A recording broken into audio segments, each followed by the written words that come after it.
Good afternoon. Today we're going to look at the process of tuning our carburetor. Before we touch the car, let's leave the carburetor on the table to find out what we're going to be adjusting. Firstly, we've got the idle speed screw. When I turn that in, it's going to hold the throttle plates open, allowing more air into the engine. Secondly, we have the fuel mixture screw. When I turn that in, it's going to restrict the fuel flow through this small opening here, leaning out the mixture. To tune the carburetor, we're going to need three instruments. Firstly, a screwdriver, secondly a vacuum gauge, and thirdly an RPM meter. The vacuum gauge and the RPM meter are optional, but they do increase the accuracy. Okay, now let's go have a look at the car. This is the engine bay of a typical front-wheel drive car. We have the engine, the intake manifold, the carburetor itself, and the air filter.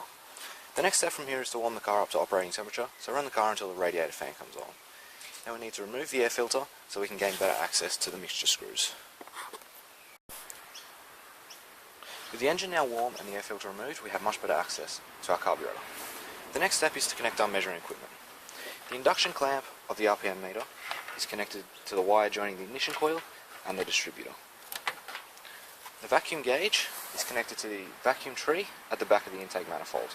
It's important this is a manifold vacuum, not a carburetor port vacuum.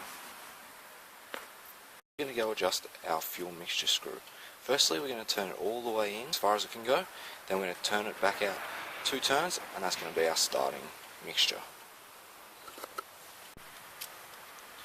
The fuel mixture screw adjusted, let's start the car and see what happens.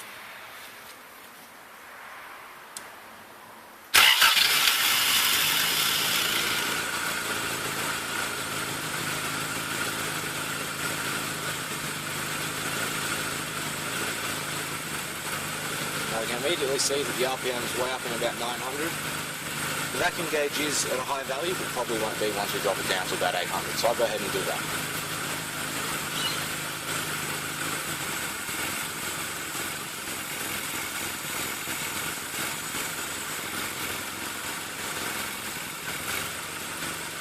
With the RPM at about 800, we can see the vacuum gauge jumping around all over the place, and you can see the engine shaking a bit more, and it doesn't sound as good. We now have to adjust our fuel mixture screw. We're going to start by turning it out half a turn and seeing how the vacuum gauge responds. If the vacuum rises, we're going to keep turning it out. If it falls, we're going to start screwing it back in. Every so often, we have to check the RPM meter and adjust it back to the recommended speed.